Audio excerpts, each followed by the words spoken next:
Lectio Divina. What is it? How do you say it? It's an ancient devotional reading of Scripture.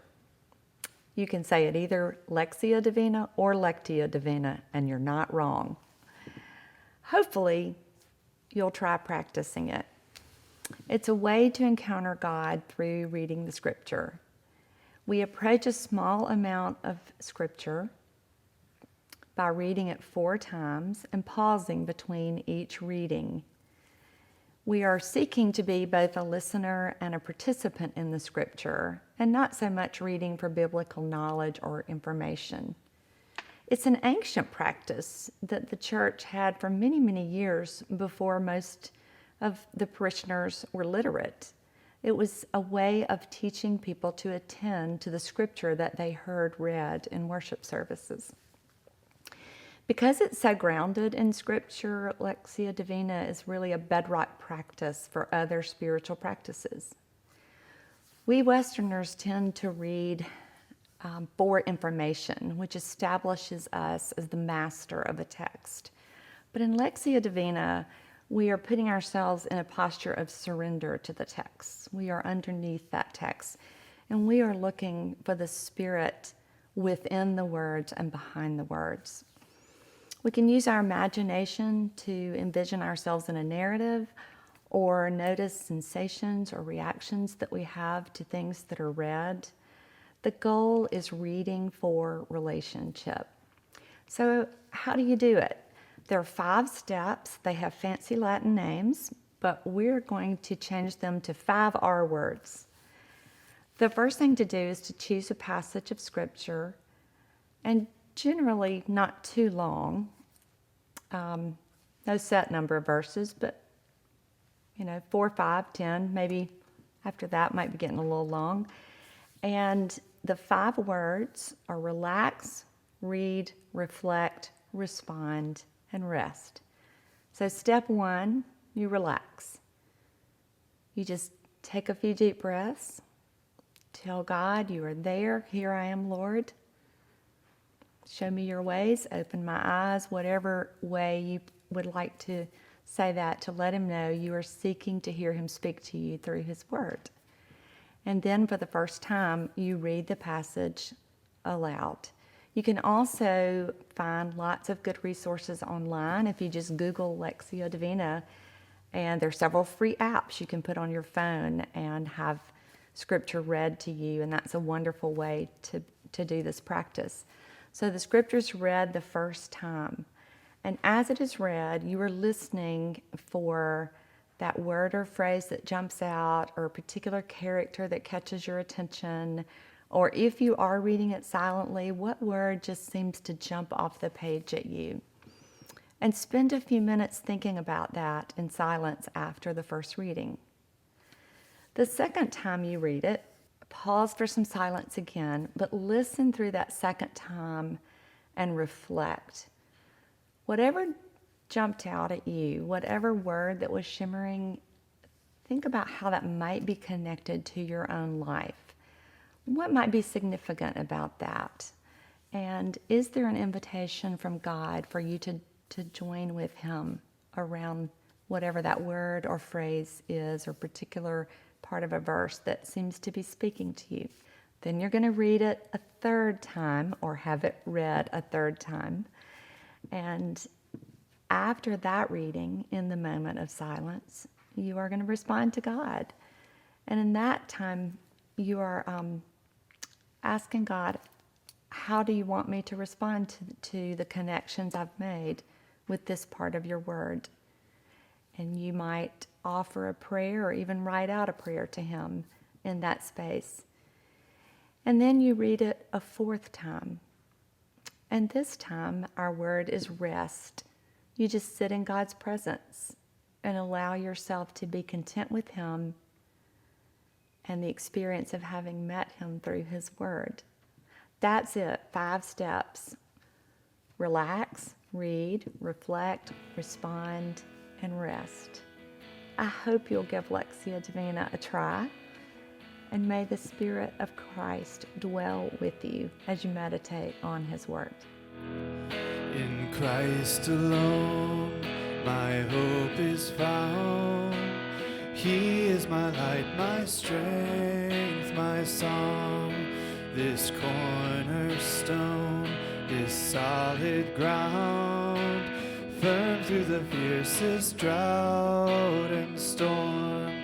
What heights of love, what depths of peace, when fears are stilled, when striving cease. My comforter, my all in all, here in the love of Christ I stand.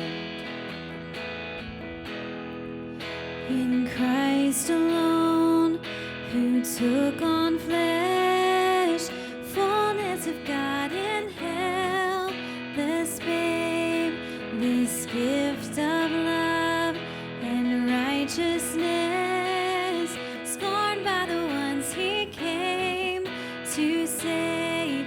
Till on that cross, as Jesus died, the wrath of God was satisfied. For every sin on him was laid. Here in the death of Christ I live. There in the ground his body lay, light of the world by darkness slain.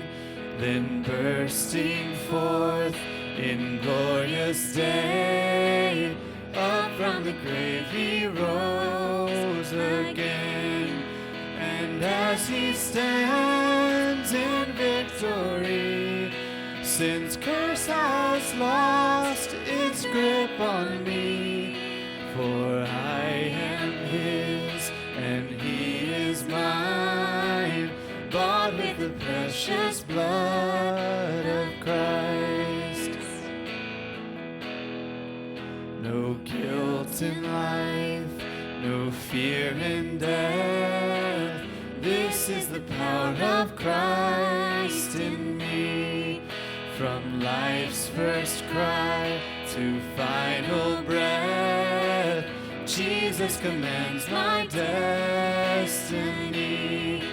No power of hell, no scheme of man can ever pluck me from his hand, till he returns or calls me home. Here in the power of Christ I'll stand.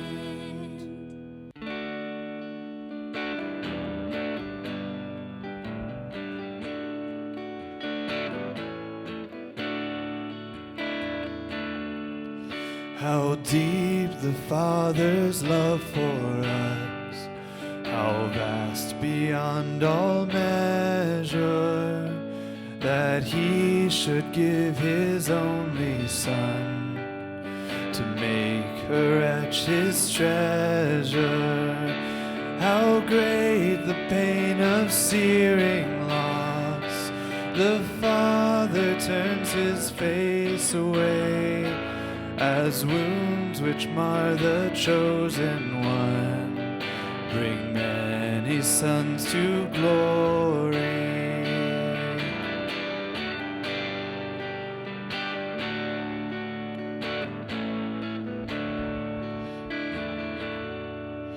Behold the man upon a cross, my sin upon his shoulders. Ashamed I hear my mocking voice call out among the scoffers. It was my sin that held him there until it was accomplished. His dying breath has brought me life. I know that it is finished.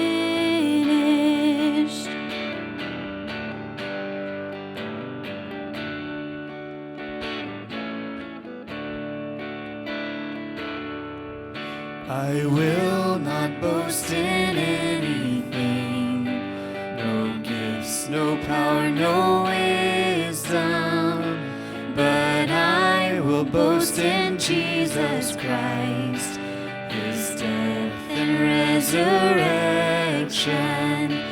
Why should I gain from his reward?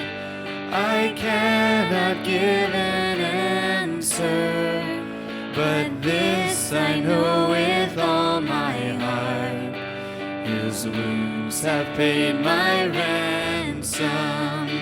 Why should I gain from his reward? I cannot give an answer, but this I know with all my heart: his wounds have paid my ransom.